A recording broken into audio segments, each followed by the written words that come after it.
Hello friends. आज हम लोग एक बहुत ही अच्छी और इंटरेस्टिंग पोयम पढ़ने जा रहे हैं जिसका नाम है have you ever scene. Friends, अगर इस पोयम की हम लोग बात करें तो इस पोयम को अगर आप पहली नज़र में देखेंगे तो ऐसा लगेगा कि अरे बाप रे, ये क्या पोयम है। लेकिन जब हम लोग इसको लाइन टू लाइन डिटेल में समझने की कोशिश करते हैं तो हमें ध्यान में आता है कि यार बहुत ही इंटेलिजेंटली ये पोयम को लिखा गया है। और मैं आपको बता दूं, इस पोयम के अंदर आप लोगों को काफ़ी सारे होमोग्राफ्स देखने को मिलेंगे। होमोग्राफ्स हम लोग ऐसे वर्ड्स को बोलते हैं जिनका स्पेलिंग तो सेम होता है लेकिन उनके अलग अलग मीनिंग हो सकते हैं। मतलब वर्ड एक लेकिन उसके मीनिंग अलग अलग। जैसे एग्जांपल के लिए फ़ैन। अब फ़ैन का एक मीनिंग तो जो हमारे घर में सीलिंग फ़ैन होता है, टेबल फ़ैन होता है, उसको बोल सकते हैं। दूसरा फ़ैन का मीनिंग कोई सुपरस्टार का फ़ैन हो गया, बॉलीवुड स्टार, क्रिकेट स्टार, उनके फ़ैन को हम लोग वैसे भी कंसिडर करते हैं। तो वर्ड एक है फ़ैन लेकिन उसके अलग अलग मीनिंग हम लोग कंसिडर करते हैं। तो इनको हम लोग होमोग्राफ्स बोलते हैं। इस पोएम में आपको काफ़ी सारे ऐसे होमोग्राफ्स देखने को मिलेंगे। और पोएट जो भी है इस पोएम का, उसने बहुत ही शानदार तरीके से इन होमोग्राफ्स को अपनी पोएम की लाइंस में यूज़ किया है। तो आइए हम आगे बढ़ते हैं। सबसे पहले पोएम की दो दो लाइंस है, उसको हम रीड करते हैं और समझने की कोशिश करते हैं।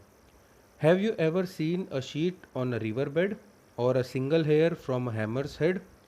तो पोइट यहाँ पे बोलता है कि क्या कभी तुमने रिवर बेड पे कोई शीट देखी है। आप देख सकते हैं यहाँ पर रिवर बेड का इमेज दिया है, तो आपको उस पर कोई बेडशीट नहीं दिखाई देती या कोई भी शीट आपको नहीं मिलेगी। जबकि हम हमारे नॉर्मल बेड की बात करें तो उस पर बेडशीट होती है। तो वो यही पूछ रहा है कि क्या आपने कभी उस पर शीट देखी है रिवर बेड पे। तो यहाँ पे बेड को होमोग्राफ के तौर पे यूज़ किया था। दूसरा, अब अगर आप लाइन देखें, अब जैसे आपको हैमर दिख रहा है, हैमर का जो ऊपरी हिस्सा होता है उसको हम लोग हेड बोलते हैं। आपको हेड तो दिख रहा है पर क्या वहाँ पे बाल है? नहीं। लेकिन अगला अगर हम लोग ह्यूमन हेड की बात करें तो आपको वहाँ पे बाल देखने को मिलेंगे। तो ये जो दो लाइंस थी, इसमें आपको बेड और हेड, ये दो होमोग्राफ्स दिए थे। आगे बढ़ते हैं। Has the foot of a mountain any toes and is there a pair of garden hose. अगर हम लोग माउंटेन की बात करें, माउंटेन का जो निचला हिस्सा रहता है उसको हम लोग फुट हिल्स बोलते हैं।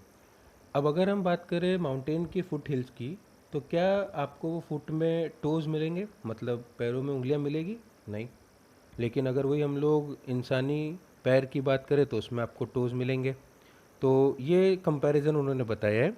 आगे उसमें अगर बढ़े तो उसमें उन्होंने होस का जिक्र किया है। फ्रेंड्स, होस के दो मीनिंग होते हैं। एक होस का मतलब होता है पाइप, जिससे हम लोग गार्डन में वाटरिंग का काम करते हैं।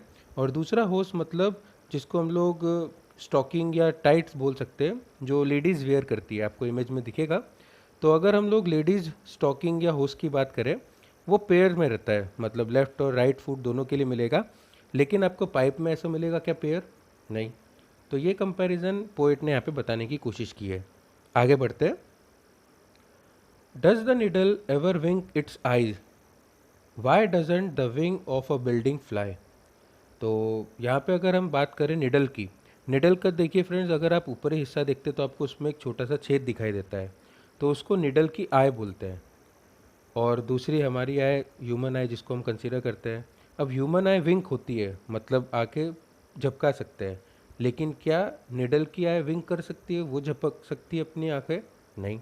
तो ये कंपैरिजन बताया था। आगे अगर हम देखें तो बिल्डिंग में विंग्स होते हैं। विंग्स मतलब उसके अलग अलग सेक्शंस, काफ़ी सारी बिल्डिंग्स अगर साथ में रहती है तो हम विंग्स कंसिडर करते हैं। और बर्ड्स के विंग, तो बर्ड के विंग्स तो हेल्प करते हैं फ्लाई करने में, लेकिन क्या बिल्डिंग के विंग फ्लाई करेंगे? पॉसिबल नहीं है।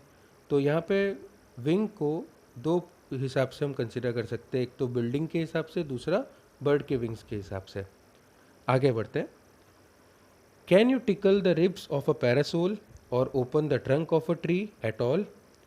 अब यहाँ पे अगर हम देखें तो पैरासोल यानी अम्ब्रेला को हम लोग कंसिडर करते हैं। अम्ब्रेला का अगर आप अंदर का पार्ट देखें तो वहाँ पे नेटवर्क होता है वायर्स का, तो उसको हम लोग रिब्स बोलते हैं। तो क्या आप वहाँ पे टिकल मतलब उंगली कर सकते हो, वहाँ पे गुदगुदी कर सकते हो? Not possible. लेकिन अगर वही हम लोग इंसानी रिब की बात करें, हम लोग वहाँ पे गुदगुदी कर सकते हैं। तो टिकल मतलब गुदगुदी होता है, ध्यान रखिएगा। आगे अगर देखें, हम लोगों को ये भी पता है कि ट्री का जो मेन पार्ट होता है इसको हम ट्रंक बोलते हैं। वैसे ही ट्रंक का एक और मीनिंग होता है बॉक्स या चेस्ट। तो क्या आप ट्री के ट्रंक को ओपन कर सकते हो? Not possible. लेकिन आप अगर बॉक्स की बात करो, ट्रंक की बात करो, तो आप उसको खोल सकते हो। तो ये यहाँ पर आप लोगों को होमोग्राफ्स दिए थे, एक रिब पैरासॉल यानी अम्ब्रेला का, दूसरा ह्यूमन बॉडी का, दूसरी तरफ आपको ट्रंक के बारे में बताया था, एक ट्री का और दूसरा चेस्ट का। अगर इसमें आगे बढ़े, are the teeth of a rake ever going to bite? Have the hands of a clock any left or right? तो अगर इसमें हम देखें तो रेक यानी आप देख सकते हैं, आपको यहाँ पे इमेज उसकी दी है, उसमें जो आगे का पार्ट रहता है उसको टीथ हम लोग बोलते हैं। तो क्या वो टीथ बाइट कर सकते हैं? नहीं। लेकिन अगर हम लोग वही ह्यूमन टीथ की बात करें तो वो बाइट करने का काम करते हैं। अगर हम लोग क्लॉक की बात करें, क्लॉक में देखिए हैंड्स होते हैं, आपको इमेज में दिखाई दे रहा है, hour hand, second hand, minute hand. लेकिन क्या इसमें हम लेफ़्ट राइट बोल सकते हैं, जैसे हम इंसानी हाथों को लेफ़्ट और राइट बताते हैं? तो ये आपको होमोग्राफ्स यहाँ पे दिए थे, क्लॉक के हैंड्स और इंसानी हैंड, दूसरा रेक के टीथ और ह्यूमन टीथ। आगे इसमें अगर हम बढ़े, can the garden plot B deep and dark and what is the sound of the birds बाक? तो अगर हम गार्डन की बात करें, देखिए इमेज दिखेगा, इसको हम लोग गार्डन का प्लॉट बोलते हैं। वैसे ही एक प्लॉट होता है जो स्टोरी में आपको मिलेगा, फिल्म में मिलेगा, जिसमें आपको ऐसा देखने को मिलता है कि पहले कैरेक्टर्स को इंट्रोड्यूस कराया जाता है, फिर प्रॉब्लम्स आती है, फिर प्रॉब्लम्स पीक पे आती है, फिर उसके बाद वो प्रॉब्लम को सॉल्व करने की कोशिश होती है और लास्ट में स्टोरी एंड हो जाती है। तो इसको हम लोग कहानी का प्लॉट बोलते हैं। तो प्लॉट के दो मीनिंग, एक गार्डन के हिसाब से, दूसरा फिल्म या स्टोरी के हिसाब से। तो क्या गार्डन का प्लॉट इतना डीप मतलब गहरा और डार्क मतलब बुरा हो सकता है? तो ये था यहाँ पे कंपैरिजन। दूसरा, बर्ड्स बार्क, बर्ड्स ये एक तरह का पेड़ होता है जिसकी इमेज आपको दिखाई दे रही है। तो इसका जो ऊपरी सतह होता है, वहाँ पे आपको जो बार्क मिलता है, आउटर लेयर, उसको हम बार्क बोलते हैं। वैसे ही कुत्ते के भौंकने को भी हम बार्क बोलते हैं। तो क्या कुत्ते के भौंकने के जैसे बर्ड्स के बार्क भी आवाज़ कर सकते हैं? तो इसका जवाब है नहीं। तो इस तरह से यहाँ पे आपको कंपैरिजन बताया था। आई होप आपको ये पूरी पोएम अच्छे से समझ में आई होगी, और इसमें आपको कुछ कन्फ्यूज़न हो तो आप मुझे कमेंट सेक्शन में बता सकते हैं। Thank you.